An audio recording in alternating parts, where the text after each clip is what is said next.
Now this is the Lincoln Mark VII. Introduced for the '84 model year, we tested their sporty LSC version. And despite a few flaws, we were pretty impressed. When Ford's compact Fox platform debuted in 1979, it was a game changer. Rising from the ashes of the poorly received Mustang II, the Fox body Mustang brought a new hope to Ford enthusiasts. With a modern design influenced by European styling, the Fox chassis not only added sophistication, but also managed to shave off 100 pounds compared to its predecessor. It reintroduced performance and handling to the Mustang, aligning it with changing automotive trends in the late 1970s and early 1980s. One of the platform's defining characteristics was its versatility. The Fox chassis was designed to house a variety of powertrains, making it adaptable for a wide range of applications, from economy cars to performance models like the SVT Cobra Mustang. However, arguably the most fascinating and innovative car built on the Fox platform wasn't a Mustang at all. It was the Lincoln Continental Mark VII. At first glance, you might think the Lincoln Continental Mark VII was just a rebadged Mustang dressed up with a fancier interior. But that assumption couldn't be further from the truth. The Mark VII was one of the most technologically advanced American cars of the 1980s, designed as a domestic luxury powerhouse to compete directly with European heavyweights like the BMW 633/635 CSI and the Mercedes-Benz 500 SEC. By the mid-1980s, the days of Americans choosing domestic luxury cars purely as status symbols were over. European brands had become the gold standard, and Ford recognized the need to meet this challenge head-on. The Mark VII was the answer, a car that combined the latest technology, advanced engineering, and the unmistakable presence of a true Lincoln. The Lincoln Mark VII utilized the longer Fox chassis layout, which it shared with its four-door sibling, the Lincoln Continental. This gave the coupe an extended wheelbase, making it 8 inches longer than the Fox body Mustang. The extra length allowed for greater legroom and a more spacious cabin, elevating the Mark VII into a higher class of luxury vehicle. Officially launched in 1984, the Lincoln Continental Mark VII was packed with cutting-edge features. Some of these luxury touches included a full digital instrument cluster with classic 1980s styling, power seats, designed for maximum comfort, heated mirrors and auto-dimming headlights, self-leveling air suspension for a smoother ride. These features were unheard of in most American cars of the era, aligning the Mark VII with the modern sophistication of its European competitors. Ford's strategy was clear: load the Mark VII with advanced technology and luxury to lure buyers away from BMW and Mercedes-Benz. The interior reflected this vision with an emphasis on comfort and style. Buyers could choose between plush leather or velour seats, and the cabin offered plenty of space, at least for those seated in the front. At launch, the Lincoln Continental Mark VII came with 2 engine options: Ford's 302 cubic inch V8 5-liter for the 1984 and 1985 models. This engine used the CFI, Central Fuel Injection System. Unfortunately, the CFI system was widely regarded as unreliable and inefficient, producing only 140 horsepower. In 1986, the CFI system was replaced by Ford's EFI electronic fuel injection setup, significantly improving both performance and reliability. By 1987, the Mark VII LSC luxury sport coupe variant received a high-output version of the 302 V8, delivering 225 horsepower, cementing its reputation as a true performance luxury car. BMW's M21 turbo diesel 2.4-liter inline 6-second engine option was a surprising choice, a turbo diesel engine sourced from BMW. While it provided excellent fuel efficiency and smooth operation, it lacked the muscle to compete with the more powerful V8s. This engine underscored the Mark VII's aim to appeal to a more European-minded audience, offering refinement and practicality alongside its American counterpart. The Lincoln Continental Mark VII wasn't just a reimagined Mustang.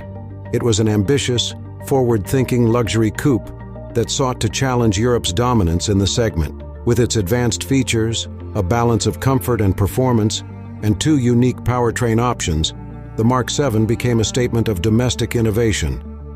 The Lincoln Continental Mark VII, in its effort to compete with European luxury icons, left no stone unturned, even venturing into territory that included a BMW-sourced turbo diesel engine. This engine, a 2.4-liter M21 inline-six, delivered 115 horsepower and 155 pound-feet of torque, and was the same power plant found in the BMW 524 TD. However, despite its European sophistication and nod to the diesel Mercedes models of the time, only a tiny fraction of Mark VII buyers opted for this engine. Most enthusiasts and luxury seekers stuck with the classic American V8, emblematic of Lincoln's heritage. Across all production variants of the Mark VII, the Ford AOD automatic transmission was standard. This four-speed unit featured an overdrive gear to improve highway fuel economy. To further set it apart from its Fox body Mustang sibling, the Mark VII came standard with four-wheel disc brakes, a notable upgrade from the Mustang's rear drum brakes. The Mark VII offered several distinctive versions to cater to both luxury-oriented buyers and those seeking a sportier edge. On the luxury side, the Bill Blass Edition and the Versace Edition were standout trims. These special designer models represented the height of opulence, emphasizing comfort and visual flair. The Bill Blass Edition featured exclusive pillow-style seats, badges, and an abundance of faux wood trim to enhance its luxurious feel. It also boasted a smoother ride, courtesy of custom air suspension tweaks.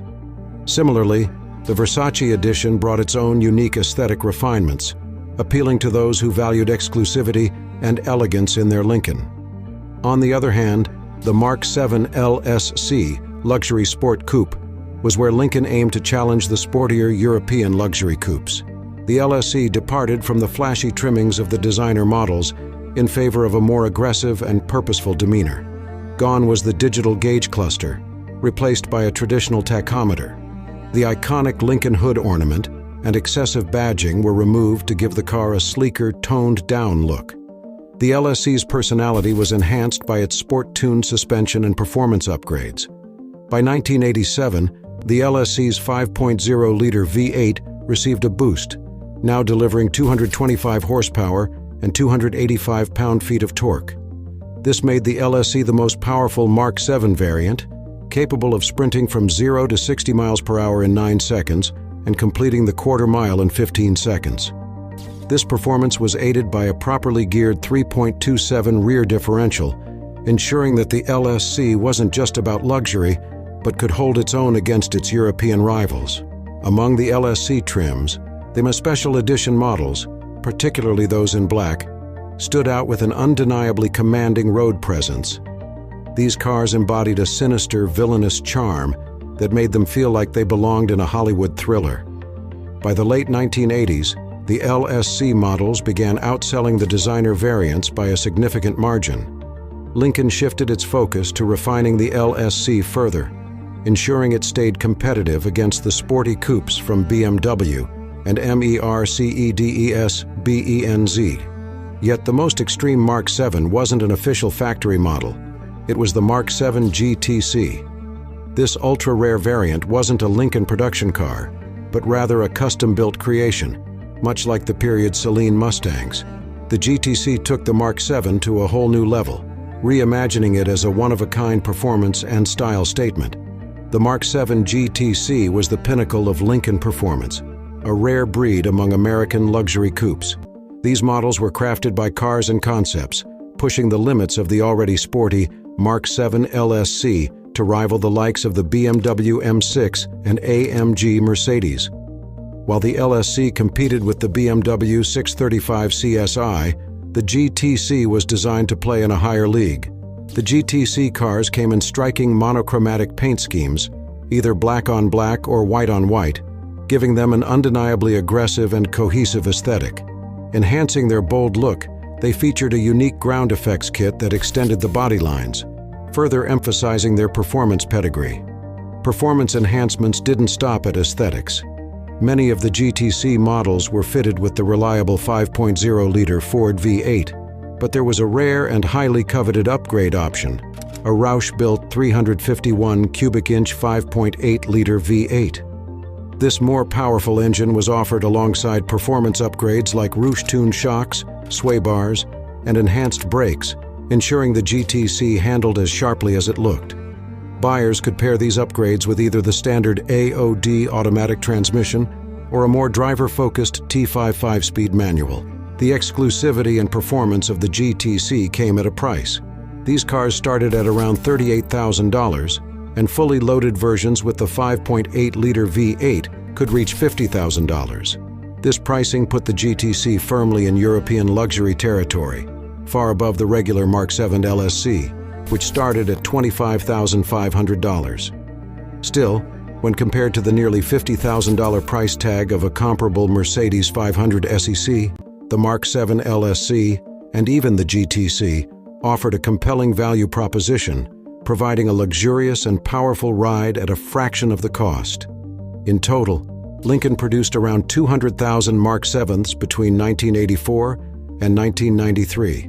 The GTC, however, was produced in only extremely limited numbers, making it a true unicorn in the world of American luxury cars.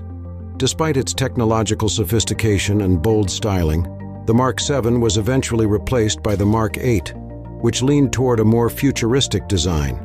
Many enthusiasts, however, still regard the Mark VII as the better-looking of the two, with its timeless, muscular lines. Thankfully, the Mark VII remains surprisingly accessible in today's market. Even pristine examples often trade for less than their original MSRP, while decent condition models can be found for under $10,000. This affordability makes the Mark VII a unique opportunity to own a piece of 1980s American luxury and performance history. What are your thoughts on the Lincoln Mark VII? Have you ever owned one, or have any memorable stories about them? Share your experiences below. We'd love to hear from you. Thank you for watching another episode of our Rare Cars Revival documentary series. If you enjoyed this video, we'd appreciate it if you dropped a like and shared it with other car enthusiasts. Don't forget to subscribe to the Rare Cars Revival YouTube channel and hit that notification bell for more deep dives into the world's most fascinating cars. Until next time, enthusiasts.